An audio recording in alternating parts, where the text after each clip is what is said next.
खबर उत्तर प्रदेश देख रहे हैं आप। लोकमंच न्यूज में आपका स्वागत है। मैं हूं आपके साथ सुरभि राजपूत। देर रुक करते हैं अब खबरों की और सबसे पहले बात करेंगे गाजीपुर की, जहां शासन के निर्देश पर गाजीपुर की कोतवाली पुलिस ने मऊ के बसपा विधायक और माफिया मुख्तार अंसारी के ऊपर फिर कार्रवाई की है। जिलाधिकारी के आदेश पर क्षेत्राधिकारी सदर और राजस्व विभाग की टीम ने गाजीपुर थाना क्षेत्र में सैयदवाड़ा मोहल्ले पहुंचकर विधायक मुख्तार अंसारी के ससुराल में उनकी पत्नी अफसा अंसारी और उनके सालों सरजील रजा और अनवर रजा पुत्रगण जमदेश रजा के नाम से ऑडी कार को कुर्क कर ली, जिसकी कीमत तकरीबन 31 लाख से ज्यादा बताई गई है। सीओ सिटी ओजस्वी चावला ने कार्रवाई की पुष्टि की और कहा है कि ये कार्रवाई IS 191 गैंग के लीडर मुख्तार अंसारी, उनकी पत्नी आफसा और उनके 2 भाइयों के ऊपर हुए मुकदमे के क्रम में की गई, जिसकी चार्जशीट कोर्ट में भी दाखिल की जाएगी।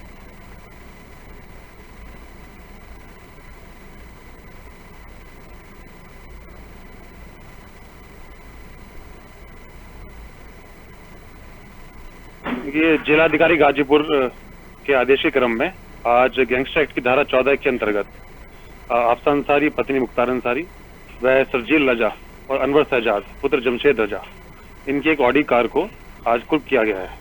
ये कुर्की की कार्रवाई गैंगस्टर एक्ट की धारा 14 के अंतर्गत की गई।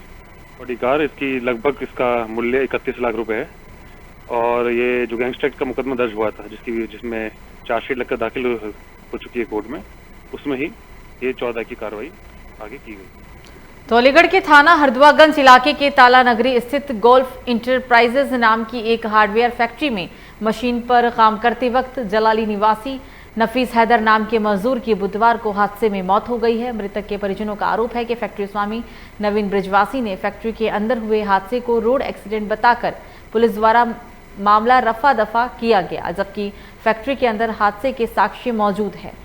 घटना की सूचना मिलने के बाद मौके पर पहुंची पुलिस ने शव को कब्जे में लेते हुए पोस्टमार्टम के लिए भेज दिया। मजदूरों को इंसाफ न मिलने की सूचना समाजवादी पार्टी के नेताओं को हुई तो वो भी मौके पर वहां पहुंच गए। उनका कहना है कि फैक्ट्री स्वामी भाजपा नेताओं के द्वारा मिल रहे समर्थन के बाद मजदूरों का हक छीनना चाहता है। पुलिस का ये भी कहना है कि पोस्टमार्टम रिपोर्ट और तहरीर के आधार पर ही आगे की कार्रवाई की जाएगी।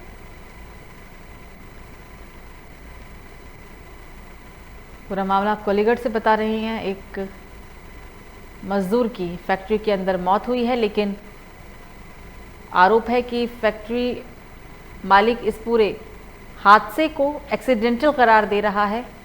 फैक्ट्री के अंदर हुए मौत को हादसा बताया गया और आरोप ये भी लग रहे हैं कि पुलिस लगातार इस मामले को रफा दफा कर रही है। फैक्ट्री के अंदर हादसे के साक्ष्य हैं, ऐसा कहना है परिजनों का। घटना की सूचना मिलने के बाद पुलिस मौके पर पहुंची। पुलिस ने शव को कब्जे में लेते हुए पोस्टमार्टम के लिए भेजा। बता दें आपको कि जब ये इस बात की जानकारी सपा समाजवादी पार्टी के कार्यकर्ताओं को लगी तो मजदूरों को इंसाफ ना मिलने की सूचना समाजवादी पार्टी के नेताओं को हुई तो वो भी मौके पर पहुंच गए। उनका कहना है कि फैक्ट्री स्वामी भाजपा नेताओं के द्वारा मिल रहे समर्थन के बाद मजदूरों का हक छीनना चाहता है। पुलिस का ये भी कहना है कि पोस्टमार्टम रिपोर्ट और तहरीर के आधार पर ही आगे की कार्रवाई की जाएगी।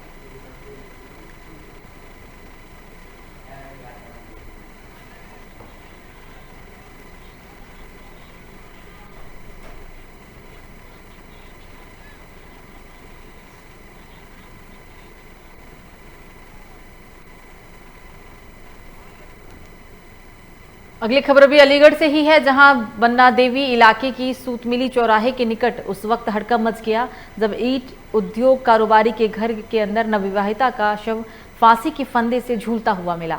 सूचना पर पहुंचे महिला के परिजनों ने हत्या का आरोप लगाते हुए जमकर हंगामा भी किया है। आपको बता दें कि शादी के बाद से ही लगातार अतिरिक्त दहेज की डिमांड को लेकर बेटी को प्रताड़ित किया जा रहा था। आरोप ये भी है कि 2 साल पहले उसे घर से भी निकाल दिया गया था। समाज के लोगों द्वारा पंचायत कर बेटी को फिर से घर में प्रवेश दिलाया गया, लेकिन बीते शुक्रवार की सुबह सूचना मिली कि बेटी की मृत्यु हो चुकी है। मौके पर आकर देखा गया तो उसकी लाश फांसी के फंदे से झूल रही थी। दीवारों पर भी बेटी के पिता को जान से मारने की बात लिखी हुई थी। काफी हंगामे के बाद पुलिस ने बामुश्किल शव को कब्जे में लेते हुए पोस्टमार्टम के लिए भेजा। बताया जा रहा है कि शैली गुप्ता के पति गौरव और उसके एक परिजन को पुलिस ने हिरासत में ले लिया है। पुलिस अग्रिम जांच में जुटी हुई है। जब से बेटी की शादी हुई थी लगातार ये दहेज मुझसे मांगते रहे। इनकी नंदों की शादी में, हमारी बेटी की नंदों की शादी में भी मुझसे इन्होंने लगातार रुपए लिए। जब हमारी बेटी की सास बीमार पड़ी तब 7 लाख रुपए इन्होंने मुझसे लिए और लड़की को लगातार उत्पीड़न कर रहे थे। मुझे सके मेरी रात 7:30 बजे मेरी बेटी की बात हुई मुझसे, लड़की ठीक थी। आज लड़की की स्थिति यह है कि लड़की इन्होंने मार दी है। दिनांक 24 जून को प्रातः लगभग 7 बजे थाना बन्ना देवी पर इवेंट प्राप्त हुआ कि एक महिला की बॉडी प्राप्त हुई है। मौके पर पुलिस पहुंची है। पुलिस ने शव को पोस्टमार्टम के लिए भिजवाया गया है और आवश्यक वैधानिक कार्रवाई की जा रही है तहरीर प्राप्त होने पर।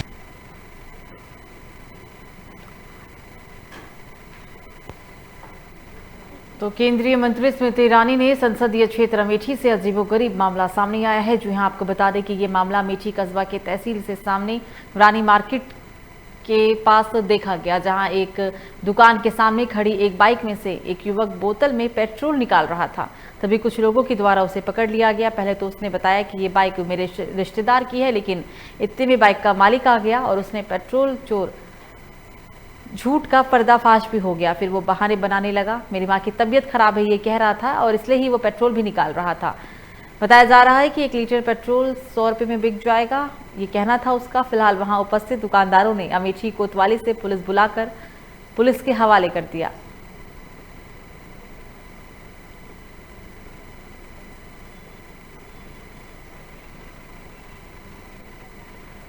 तो अमेठी से अजीबोगरीब मामला सामने आया है। पेट्रोल की चोरी एक युवक के द्वारा की जा रही थी। हालांकि इस युवक को सरेआम पकड़ लिया गया और पुलिस के हवाले युवक को कर दिया गया है।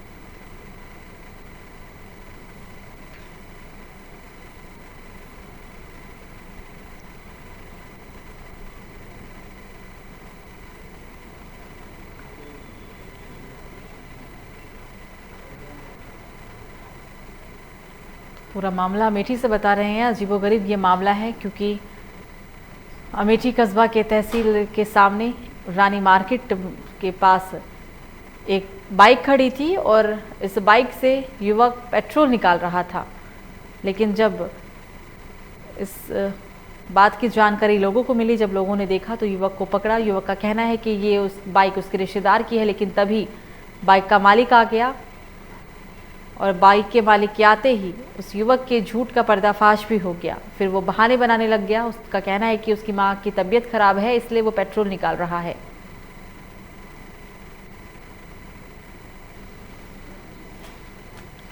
तो खबर बस्ती से है, जहां भारी मात्रा में अपमिश्रित शराब सहित 3 तस्करों को गिरफ्तार कर लिया गया है। आपको बता दें कि आबकारी विभाग का काम अब पुलिस करने लगी है।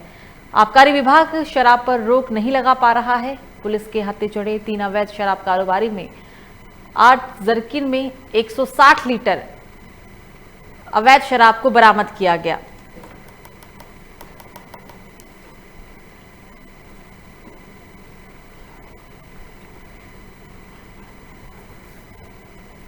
तो पुलिस के हत्थे चढ़े 3 अवैध शराब कारोबारी से 8 जरकिन में 160 लीटर अपमिश्रित शराब बरामद किए गए। 12 बोर तमंचा, 1 कारतूस, 2 नाजायज चाकू और 1 मारुति कार भी पुलिस ने बरामद किया।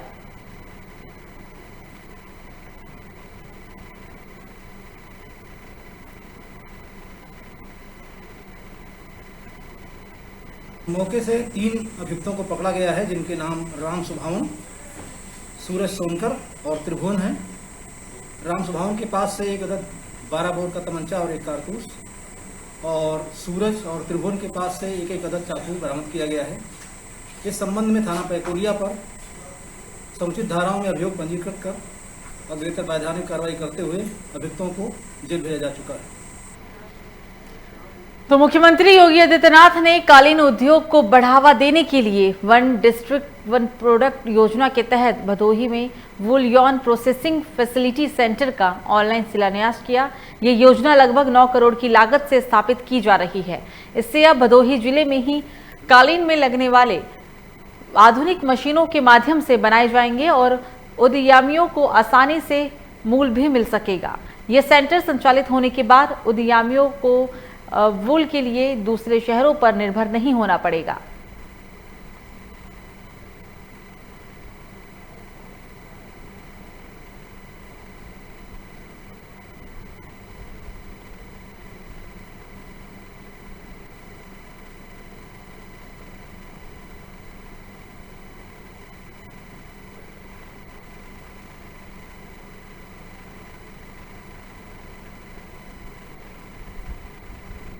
ये प्रोजेक्ट स्टेट गवर्नमेंट के थ्रू सैंक्शन किया गया है, जिसमें कि हम लोग ऑनलाइन प्रोसेसिंग सेंटर लगा रहे हैं, जिससे छोटे व्यापारी और छोटे जो बुनकर उनके लिए फायदेमंद हो और उनको ईजिली मटेरियल मिले। पहले ही लोग लेते थे मतलब जैसे बीकानेर जयपुर से, तो लाने में जो दिक्कत होता था वो बहुत महंगा पड़ रहा था। इसके कॉमन सेंटर यहाँ पे कॉमन फैसिलिटी सेंटर बनने से यहाँ पर लोगों के लिए थोड़ा ईजी हो जाएगा खरीदना।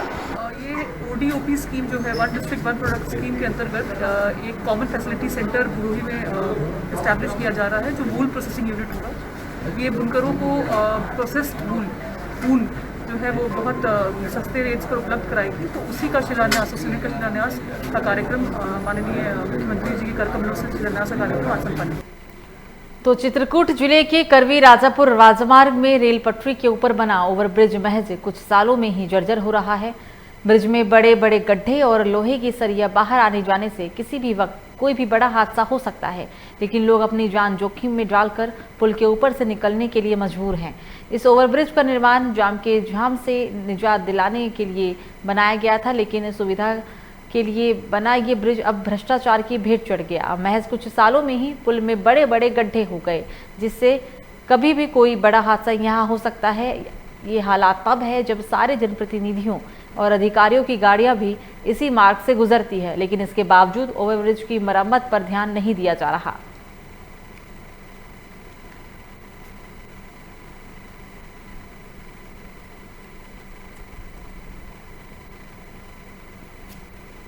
चित्रकूट का में रेलवे लाइन के ऊपर जो ओवरब्रिज बना हुआ है, वहाँ जो है उसकी सरिया दिखने लगी है, उखड़ चुका है और मैंने स्वतः निरीक्षण किया है और उसके मरम्मत की अत्यधिक आवश्यकता है। इस संबंध में मैंने अधिशासी अभियंता लोक निर्माण विभाग को कह दिया है कि इसका जल्दी से जल्दी निर्माण करें, और वो उनके द्वारा आश्वस्त किया गया है कि हम इसको जल्दी निर्माण कराते हैं। और उनके द्वारा ये भी बताया गया कि जो है हो सकता है कि ये सेतु निगम के अंतर्गत हो, तो जो भी है वो टाई अप करके इसका निर्माण शीघ्र कराएंगे। तो यूपी के फतेहपुर जिले में खागा कस्बे में हिंदू समाज दिवस मनाया गया है। आपको बता दें, इस दिन सन 1674 में ज्येष्ठ माह में शुक्ल पक्ष की त्रयोदशी को शिवाजी का राज्याभिषेक हुआ था, और इस दिन से ही न केवल मराठों का उदय भी हुआ था, बल्कि समस्त हिंदू साम्राज्य का उदय हुआ।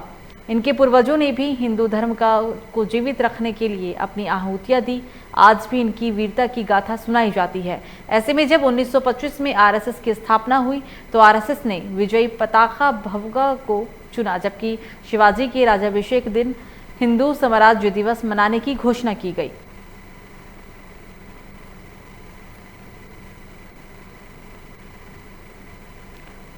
तो फतेहपुर जिले के खागा कस्बे में हिंदू साम्राज्य दिवस आज मनाया गया है। बताया जाता है कि 1674 में ज्येष्ठ महीने में शुक्ल पक्ष की त्रयोदशी को शिवाजी का राज्याभिषेक हुआ था, और इसी दिन न केवल मराठों का उदय हुआ था, बल्कि समस्त हिंदू साम्राज्य का भी उदय हुआ था। इनके पूर्वजों ने भी हिंदू धर्म को जीवित रखने के लिए अपनी आहुतियां दी। आज भी इसलिए इनकी गाथाएं सुनाई जाती है। 1925 में आरएसएस की स्थापना हुई। आरएसएस ने विजयी पताका भगवा को चुना, जबकि शिवाजी के राज्याभिषेक दिन हिंदू साम्राज्य दिवस मनाने की घोषणा की गई। ये जो कार्यक्रम है हिंदू साम्राज्य दिवस का कार्यक्रम हम लोग हर साल मनाते हैं, जो कि सन 1925 में डॉक्टर केशवराव मल्लिकराव हेडगेवार जी के द्वारा संघ की स्थापना की गई। उसके बाद संघ ने अपना गुरु भगवध्वज को माना, और जैसे कि हिंदू साम्राज्य का उदय सन 1674 में शिवाजी के द्वारा किया गया, तो राष्ट्रीय स्वयंसेवक संघ आज के दिन हिंदू साम्राज्य दिवस का कार्यक्रम हर वर्ष मनाता है। तो यूपी के फतेहपुर जिले के खागा कस्बे में व्यापार मंडल मिश्रा ग्रुप न्यूज कैंप लगाकर लोगों को वैक्सीन के लिए प्रेरित कर रहे हैं। आपको बता दें कि लगभग 60 से 80 लोगों ने टीकाकरण कराया, जिन्हें व्यापारियों ने फूल और प्रमाण पत्र भेंट कर उनका उत्साहवर्धन भी किया। नगर के चौक बाजार स्थित जज साहब के हाथों से कैंप लगाकर टीकाकरण कार्यक्रम का आयोजन किया गया। लोगों को सुविधा उपलब्ध कराते हुए त्वरित रजिस्ट्रेशन करके 18 से लेकर 44 वर्ष के 60 लोगों का टीकाकरण भी किया गया। बताते चले कि 44 साल की अधिक आयु वाले लोगों से 10 लोगों का भी टीका लगाया गया है। टीकाकरण के बाद व्यापारी बहुत उत्साहित नजर आ रहे थे। उन्होंने टीका करवा रहे लोगों को गुलाब का फूल और प्रमाण पत्र देकर सम्मानित किया। व्यापार मंडल के कार्यवाहक अध्यक्ष अमित पांडे का कहना है कि लगातार 2 दिन कैंप लगा रहेगा और वैक्सीनेशन की प्रक्रिया इसी तरीके से जारी रहेगी। इस दौरान मंत्री नीरज अग्रवाल और भारी संख्या में व्यापार मंडल के सदस्य उपस्थित रहे।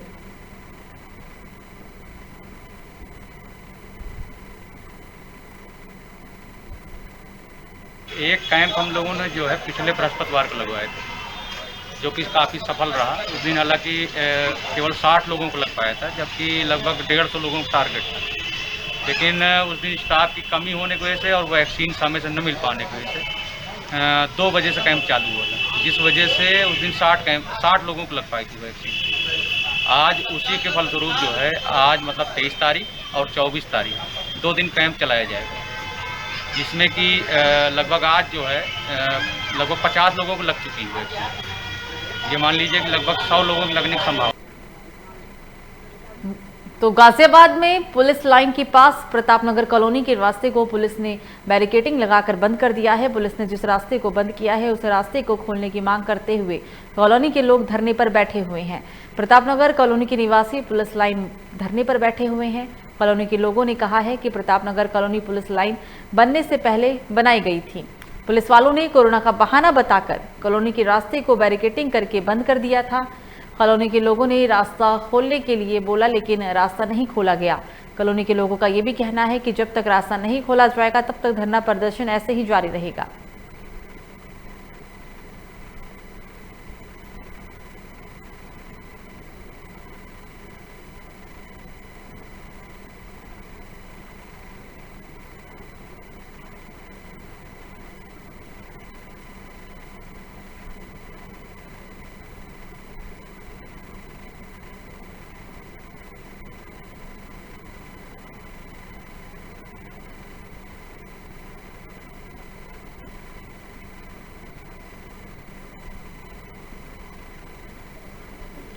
तो लखनऊ प्रेस क्लब में पत्रकारों से वार्ता के दौरान प्रियांशी मिश्रा पुत्री संजय कुमार मिश्रा बोली कि वो रोड न्यू कटरा प्रयागराज की निवासिनी ने उनके साथ दुष्कर्म जैसी घटना को अंजाम दिया था, गैंगरेप किया गया था, ये कहना था उनका। थाना कर्नलगंज प्रयागराज में मुकदमा पंजीकृत भी हुआ था। अभियुक्त डॉक्टर अनिल द्विवेदी के ऊपर एफआईआर दर्ज होने के बाद उनके पिताजी का एक एक्सीडेंट करा दिया गया था योजनाबद्ध तरीके से। 15 फरवरी 2021 को पुणे सिंह गढ़ रोड महाराष्ट्र में उसके इकलौते भाई का एक्सीडेंट कराकर मार दिया गया था। इतना ही नहीं, उनकी एक जमीन जो उनके मां के नाम पर थी उस पर भी प्रतापगढ़ में वहीं के रहने वाले भूमाफिया राम गुप्ता व सज्जन लाल गुप्ता ने कब्जा कर लिया। वो जब भी वहां जाती हैं तो वो पुलिस से दबाव बनाकर उन्हें वहां जाने से रोक दिया जाता है, जिसकी शिकायत मुख्यमंत्री और डीआईजी से भी की गई, लेकिन भारतीय जनता पार्टी के स्थानीय विधायक धीरज ओझा उन्हें प्रताड़ित कर रहे हैं।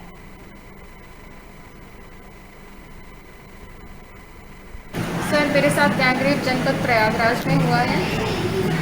मैंने आईजी, डीआईजी, एसएसपी, सीओ सबको मैंने एप्लीकेशन की, जिसके बाद मेरी एफआईआर भी दर्ज हुई। इसके बाद आरोपी जेल भी गए और इसके बाद हमें लगातार धमकियां भी दी कि हम अपना केस वापस ले लें। जब हमने केस वापस नहीं लिया तो अभी 18 फरवरी 2021 को एक्सीडेंटल कलर देते हुए मेरे भाई की हत्या करवा दी गई पुणे महाराष्ट्र में। जिसके बाद वो बेल पे, जो उसमें नेता हैं श्याम प्रकाश द्विवेदी, वो बेल पे बाहर भी हैं। लगातार हमें धमकियां दे रहे हैं प्रत्यक्ष व अप्रत्यक्ष रूप से।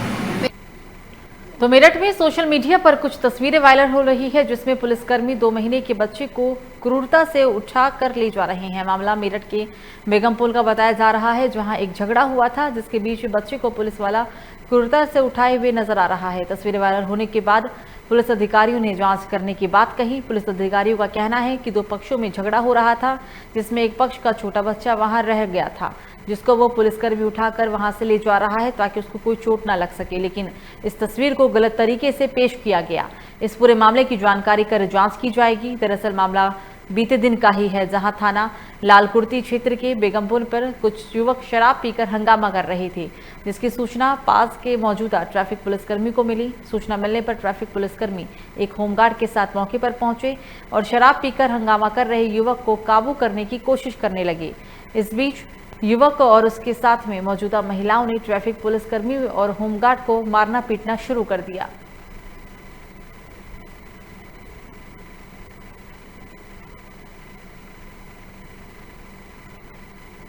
देखिए, ये मैंने भी फोटो देखा है, आपने मुझको दिखाया भी अभी, और ये सही बात है कि वायरल हो रहा है। पुलिसकर्मी के द्वारा एक बच्चे को उठाया गया है। मैं आपको इसको पूरा घटनाक्रम बताऊंगा। घटनाक्रम ये है कि कल बेगमपुर पर लालकुर्ती और सदर बाजार क्षेत्र के बीच में बेगमपुर पर फुटपाथ पर रहने वाले कुछ व्यक्तियों के बीच में कुछ परिवारों में झगड़ा हुआ और ये झगड़ा काफ़ी बढ़ गया। वहाँ पर मौजूद यातायात के पुलिसकर्मी और बाद में वहाँ पे सिविल पुलिस के भी आ गए थे, उनके द्वारा हस्तक्षेप किया गया। दोनों पर एक दूसरे पर पथराव कर रहे थे, बल्कि जब पुलिस ने इसमें उनको रोका है और शांति व्यवस्था बनाने की कोशिश करी तो पुलिस के ऊपर भी उन्होंने जो है हमला किया है। तो इसी में उसमें एक पक्ष का छोटा सा बच्चा जो कि वहाँ पर बीच में पथराव के बीच में फंस गया था, उसको पुलिस के द्वारा वहाँ से इवैक्यूएट किया जा रहा है। लेकिन जो आज मीडिया में कवरेज हुई है उससे जो है इसका कोई दूसरा अर्थ निकाला जा रहा है, तो इसलिए इस सारी बातों को जानकारी करते हुए इसमें जांच करके जो सत्ता का पता लगाया जाएगा।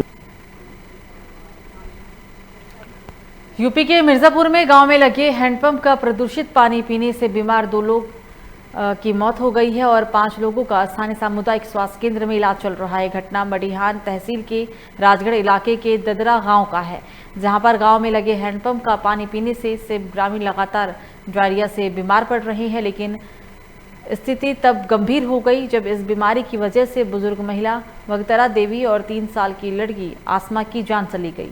2 की मौत के बाद गांव में हड़कंप मच गया। बीमार 5 लोगों को राजगढ़ के सामुदायिक स्वास्थ्य केंद्र में भर्ती कराया गया, जहां पर 2 लोग इलाज के बाद ठीक हो गए हैं और 3 लोगों का इलाज अभी भी किया जा रहा है। गांव में पहुंची स्वास्थ्य विभाग की टीम ने दवा का वितरण किया और बीमार लोगों का इलाज भी शुरू कर दिया। बताते चले कि आपको सीएमओ के मुताबिक गांव में शौचालय का पानी रीस कर हैंडपंप के पानी के स्रोत में मिल गया था, जिसका पानी पीने के बाद लोग बीमार हुए। फूड पॉइजनिंग से 2 लोगों की जान भी चली गई।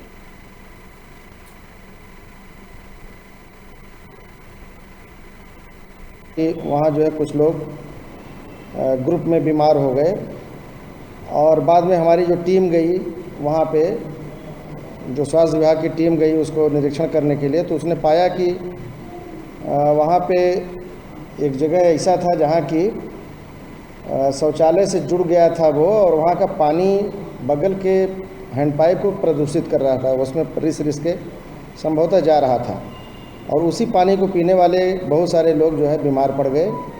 तो इस तरह से हम कह सकते हैं कि ये जो है फूड पॉइजनिंग टाइप है, जो कि दूषित पानी की वजह से कई लोग बीमार पड़ गए, जिसमें कि 2 लोगों की दुखद मृत्यु हो गई। एक भगतरा देवी का नाम आया है, 70 साल की है, दूसरा आसमा 3 वर्ष की बच्ची है। तो मुरादाबाद जिले के डिलारी ब्लॉक क्षेत्र के मसूरपुर गांव में लगातार हुई इस बारिश ने पूर्व प्रधान के विकास कार्यों की पोल खोलकर रख दी है। ग्रामीणों ने पूर्व प्रधान के खिलाफ प्रदर्शन रोष भी जताया। चंद दिनों की ही बारिश ने गांव के विकास की पोल खोल दी। लोगों को आने जाने में काफी दिक्कतों का सामना करना पड़ रहा है। बड़ी बात यह भी है कि गांव के अंदर सबसे ज्यादा मुस्लिम आबादी है। वो नमाज के लिए मस्जिद जाते हैं तो इस कीचड़ भरे रास्ते से होकर जाते हैं, जिसकी वजह से उन्हें काफी दिक्कतों का सामना करना पड़ता है। ग्रामीणों से ब्लॉक अधिकारी और मुरादाबाद के अधिकारियों से रास्ते को जल्द से जल्द ठीक कराने की मांग भी की गई।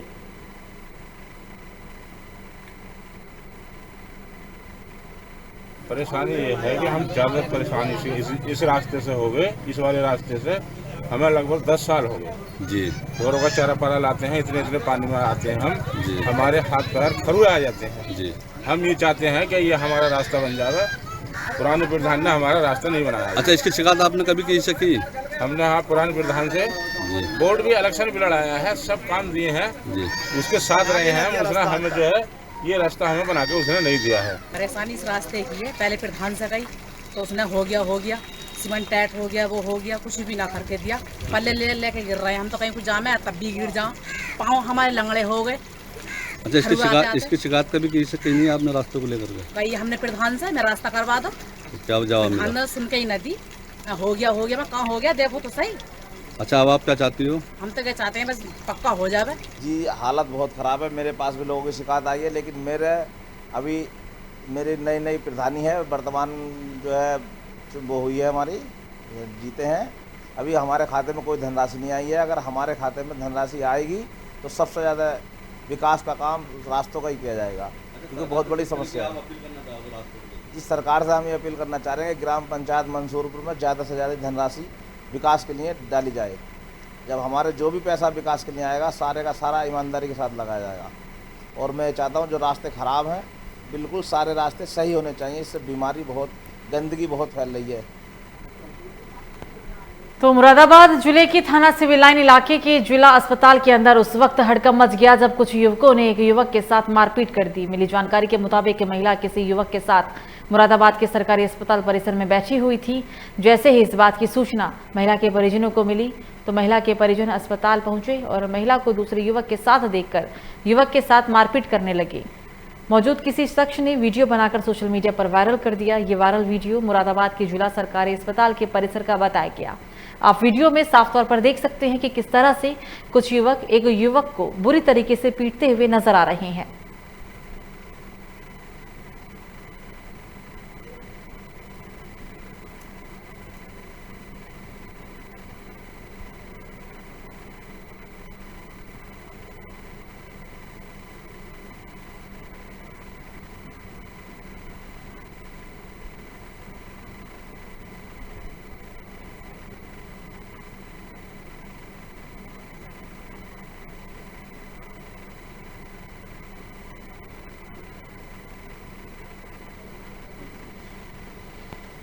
तो प्रदेश में धर्मांतरण के बड़े रैकेट के पकड़े जाने से पहले से ही हड़कंप मचा हुआ था, लेकिन अब डिप्टी सीएम दिनेश शर्मा के प्रभार वाले रायबरेली में लव जिहाद का जिन बाहर आ गया है। यहाँ एक मुस्लिम अधेड़ व्यक्ति ने अपना धर्म छुपाकर हिंदू विधवा महिला से रायबरेली के मनसा देवी मंदिर में शादी कर ली। आरोप है कि शादी के बाद उसने महिला के जेवर बेच दिए और उस महिला का उत्पीड़न भी करने लगा, जिसके बाद महिला ने लालगंज कोतवाली को इस बात की तहरीर दी।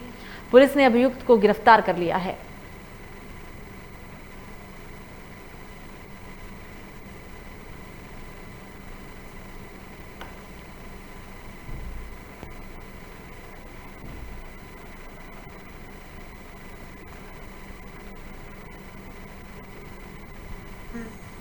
थाना लालगंज पर एक महिला द्वारा यह तहरीर दी गई कि वह एक विधवा है और मोहम्मद गब्बर नाम के व्यक्ति ने खुद अपना नाम बउआ लोध बताते हुए उससे शादी की। शादी के कुछ दिन बाद उसके गहने बेच दिए और उससे मारपीट करने लगा। इस तहरीर पर लालगंज थाने में अभियोग पंजीकृत कर आरोपी को गिरफ्तार कर लिया गया है। शेष विधिक कार्रवाई की जा रही है। फिलहाल बुलेटिन में मुझे दीजिए इजाजत। लोकमंच न्यूज पर खबरों का सिलसिला जारी रहेगा। नमस्कार।